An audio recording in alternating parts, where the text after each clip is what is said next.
Assalamualaikum warahmatullahi wabarakatuh.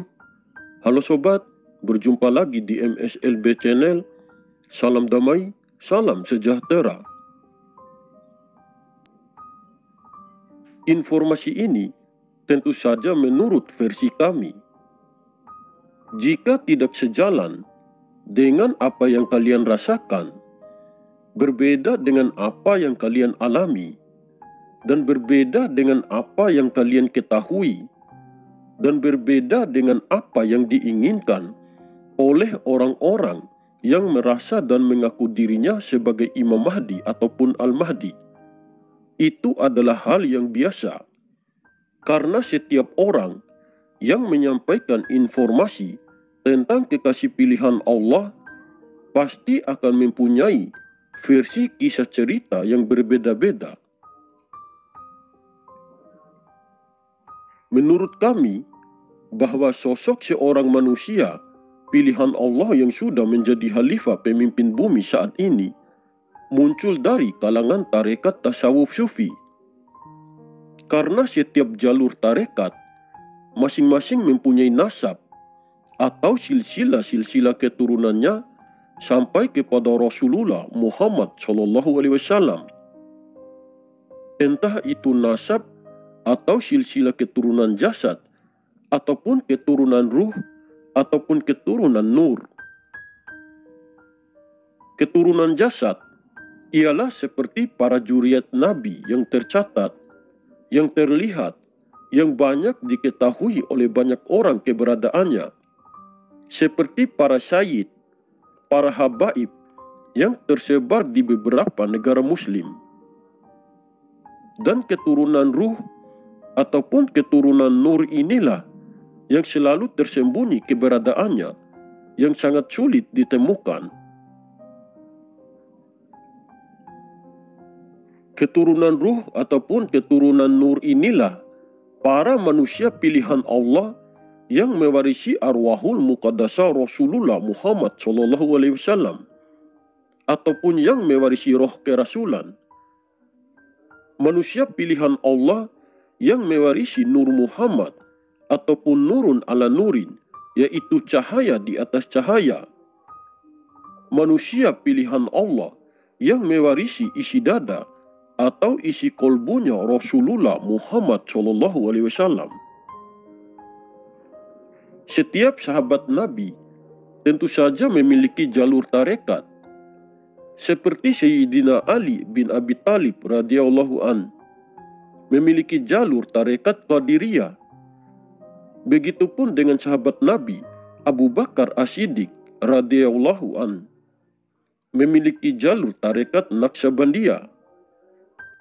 Tarekat Naqsabandiyah Al-Khalidiyah berhulu pada diri Nabi Muhammad SAW melalui Abu Bakar As-Siddiq radhiyallahu an, khalifah pertama yang juga salah seorang sahabat Nabi Muhammad SAW.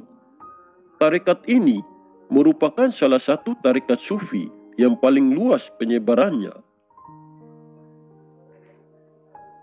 Setelah tidak ada lagi Nabi dan Rasul, maka muncullah manusia-manusia pilihan Allah yang akan menjadi pewaris dan penerus kenabian ataupun kerasulan.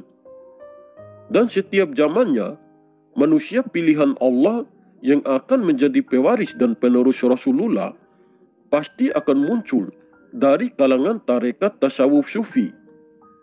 Karena hanya dengan bertarekat pasti akan bersanad sampai kepada Rasulullah Muhammad SAW. Itulah mengapa sosok sang khalifah ataupun Imam Mahdi pasti memiliki seorang guru yang memiliki juga sanad sampai kepada Rasulullah Muhammad SAW. Pasti gurunya juga sudah menjadi silsilah-silsilah penyambung Rasulullah. Jika seorang Imam Mahdi ataupun Al-Mahdi tidak mempunyai guru, bagaimana mungkin ia bisa bersanad sampai kepada Rasulullah Muhammad SAW? Bagaimana mungkin ia bisa tersambung langsung sampai kepada Rasulullah Muhammad SAW? Mungkin bisa saja seorang manusia pilihan Allah yang akan menjadi khalifah saat ini awalnya dipilih bukan dari kalangan tarekat tasawuf sufi. Mungkin seiring berjalannya waktu, pasti manusia pilihan itu akan sering mendapatkan petunjuk dari Allah Subhanahu wa Ta'ala, yang dimana akan ada petunjuk yang datang kepada dirinya, sehingga dirinya diharuskan mencari seorang guru yang bersanad juga sampai kepada Rasulullah Muhammad SAW, yaitu seorang guru yang pernah juga mewarisi arwahul muqaddasah Rasulullah Muhammad SAW, ataupun yang pernah juga mewarisi Nur Muhammad, ataupun nurun ala nurin, yaitu cahaya di atas cahaya, yaitu seorang guru yang pernah juga menjadi khalifah Allah yang menjadi pemimpin bumi pada zamannya terdahulu.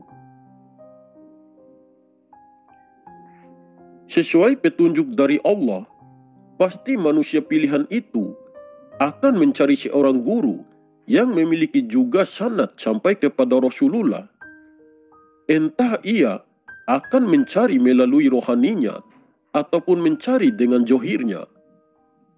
Jika Allah sudah menyuruhnya berguru, pasti ia akan sangat mudah menemukannya, karena semuanya sudah diatur dan sudah disusun oleh Allah dengan sempurna.